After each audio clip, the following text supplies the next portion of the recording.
most of us run from sovereignty and the whole idea of it because of the fact of the responsibility that's associated with it. Because at that point, as soon as you not really decide, because when you start studying it, you're going to find out it's not really a decision. There's no decision when it comes to sovereignty. There's just more of a growth. Sovereignty is something that you grow into.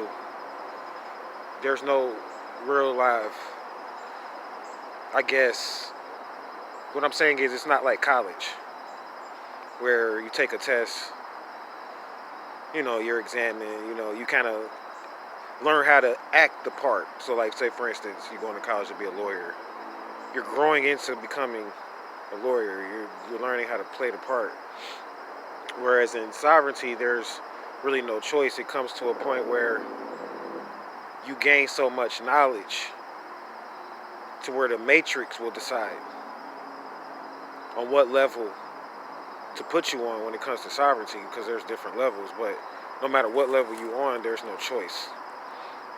And it can get very complex because it's really based on what you learn. The more you learn, the more you'll grow. And the more you learn, the more you're going to become responsible for your credit. That's what I'm going to talk about today. See, sovereignty is not really all about money the way people think it is. Because people always hear about that $1 million check that you could get from securing your Social Security, not realizing the type of battle you're going to have to engage in to actually secure that type of money or that type of finance is what it really is. Where that there's different levels of sovereignty because it depends on the credit. The credit that you're giving is going to determine the type of credit that you're going to receive. You have to learn how to give credit. You have to learn how to become like a creditor. You have to learn how to receive credit. And I'll talk about that more in the future. This is just an overview. But before you can get into all of that, you're going to have to actually understand another term, which is debt. Very important. You're going to have to understand debt. And debt, to most people, is like, they just think, oh, I owe somebody some money or owe a company some money. And that's debt. That may not even be debt, believe it or not. That may be a credit, depending on your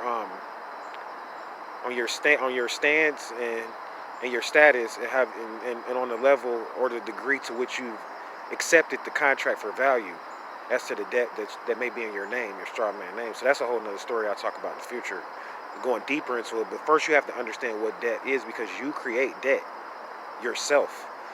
Owing somebody some money is not necessarily debt. It can turn into it can become a debt, but it's not necessarily a debt. It may just be meaning that you may already have the money, even though you're like, but I don't have the money. But you may have the money is in the form of spiritual energy or in the form of energy or chi, because money is backed by, and they're not teaching people this, and this is real, what I'm about to say. Our money is not backed by gold and stuff like that anymore. Our money is now backed by people. Me and a close friend of mine was just talking about this. Our money is backed by, shout out to Raquel, our money is backed by people. So she was helping me to understand this. This is something that I kind of already was researching, but she helped me to find the actual, you can start looking at and finding the actual documentation on this stuff. And looking at your Social Security and figuring out which bank may own you. What type of credit do you have right now based on your Social Security? What type of debts are you holding? Because your body parts, you are backed, the world currency is backed by your body parts, and they're not teaching people this stuff. So you can create debt from stagnant energy or chi, from not learning how to move your energy and move your chi a certain type of way. This could become a form of debt. And I'm serious, like to the point where IBM, I'm going to give you an example. IBM is making money off of your ass. That's right. You're like, what do you mean off my ass? Like slang? No, I mean literally off of your buttocks. IBM is making money. That's right, because the B goes into that, of which I'm not going to go too deeply into, but and I'm serious about this, because when energy and when electricity was mapped out, when energy and electricity was remapped out, and the water system and the routing system and all that was remapped out after all these floods and stuff that took place in the 30s that they're not telling us about in America, See, the energy was remapped out in the 30s and the 20s based on an X experiment, a cloning experiment. I was kind of talking about it a couple episodes back. I called it XX episode, and I'm going to go more into that later. I'm not really addressing that, but it's important for me to point that out. So the X, like in the term buttocks, so what happened is that these companies invested in the people over time, these big companies now, as energy, as collateral. That's right, as even commodities, your body parts. So what's backing you, or what's backing the economy is you. So when you talk about debt, first you have to understand your perspective. How does the corporation see you right now? Like, how does the military industrial complex, or whatever you want to call it, America, U.S., whatever you want to call this corporation is what I'm talking about, not the sovereign aspect. But whatever you want to call it, like, how do they see you right now? Do they see you as a secure creditor? Do they see you as a debtor, a pauper, or do they see you as a slave? And that's going to determine is that, and you can define that based on your social security number. Who is seeing you? Meaning that what type of banks are investing in you every day? Where do you work at? Who do you have a bank account with even? Where did this bank start from? You see, so that's how you go. You got to learn the levels of banking. There's different levels of banking. You see, and that's going to determine your stock to them. But once you finally expat out the right way, see, most people, they was expatriating out in sovereignty, sending off letters and writing all these people and telling the whole world about what you about to do in that way, though. You can talk to the world about what you're going to do, but why you have to go tell these companies directly what you're about to do? It's none of their business. You take back your name, and this is because the reason why they was doing it, because they wasn't doing it up under a flag or up under any form of a treaty or anything like that. They were just proclaiming their sovereignty up under their own name as like their own man. And I mean, that's cool, but as you continue to keep doing more and more business, you're going to start to have nations that are going to enslave you easily through a flag. All you got to do is flash a flag at you, and all the millions of dollars that you got in your pocket and whatever that you got ain't going to be worth shit when they just go ahead and throw that flag up at you. And then all of a sudden, these different world security agencies and world nations are now notified about who you are. Now you become what's called a target. See, people get there. So I've learned all this stuff myself. I mean, don't get me wrong. You have haters out there. I'm not saying that. But a lot of what we experience in this movement is because we don't know how to manage our business. Being like a targeted individual, you have to learn how to manage what you do. Well, like, what type of business are you into? Maybe you're a TI because you're moving too much. Like, maybe you worth too much money. And maybe you operate in a sector that's not wealthy enough for you as a human entity. See, they're not telling us the value of who we are as human entities. Like your vision.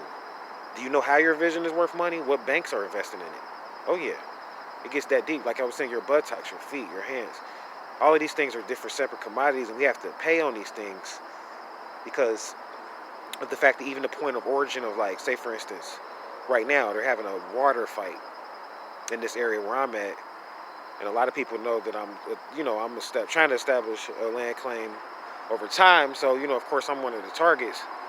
So now I got to, like, I got a team of people that roll with me, but they done moved up the taxes and the fees on the water. You know what I'm saying? Like the state, because they're sovereigns too. The state is sovereign. So you got to learn how to demonstrate on different levels. So what's your relationship with the states? What's your relationship with the U.S. in all caps? What's your relationship with the U.S. in small letters? These are different things. Capital, and do you have limited liability or private companies? What is your relationship in all of these different levels, and how are they taxing you on these different levels?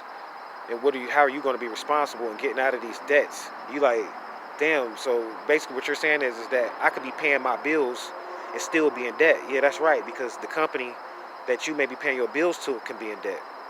That's what's happening here. This shit is deep. The water company that people paying their bills to is in debt in this area where I'm at. Literally. It's in debt to a whole other state that owns the actual water itself through these exclusive sovereign Native American contracts, and they able to prove it, and they got deep, and now people got to pay all these taxes. You know what I'm saying? So it's a war. That's why I like this information that I put out and all of that. It's a fee. Everything is a fee attached to this. They tax me on every level. We talking satellite fees, all of that stuff. So like as a sovereign, so when you say, you don't have a flag, that's going to automatically put you into a big debt.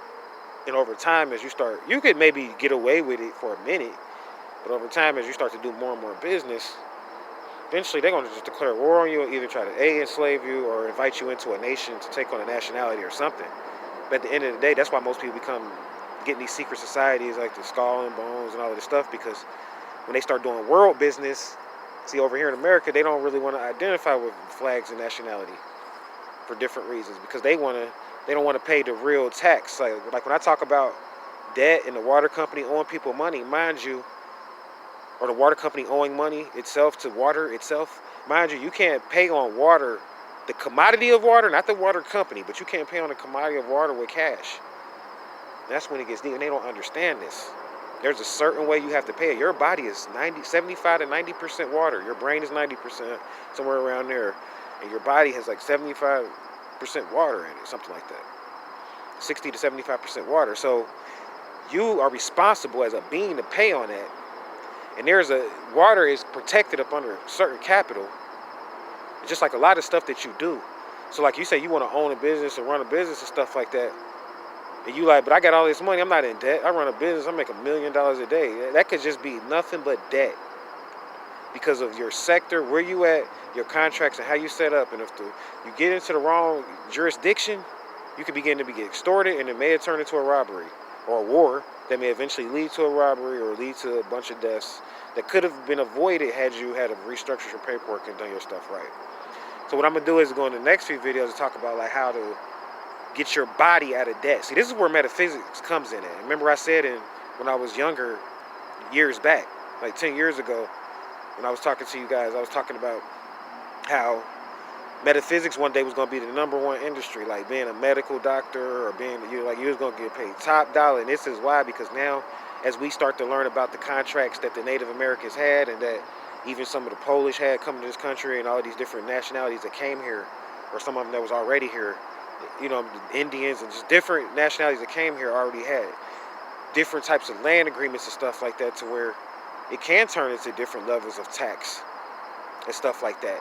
And now you can become responsible as a body. Your body is now responsible for debt, because they're going to take the world off of cash in a minute. And when that happens, you may be like, I don't care, I got a credit card. That's going to change everything. The banking structure and all that. And you're going to be forced to, and that's what I'm going to talk about really soon. I'll shut down because it went too long. But you're going to be forced to learn about this bank account that was left to you by what you may call the Most High or the ancestors. So they left a bank account. See, we got a bank. The sovereigns do. We have all of that. You just got to start tapping back into it, get out of debt, and come up with a way, find your dreams, and break away from this slavery. So I'm going to come back at you with part 2 and start talking about getting into the supercomputer and linking it into debt and all of that. So I'll holler at you soon.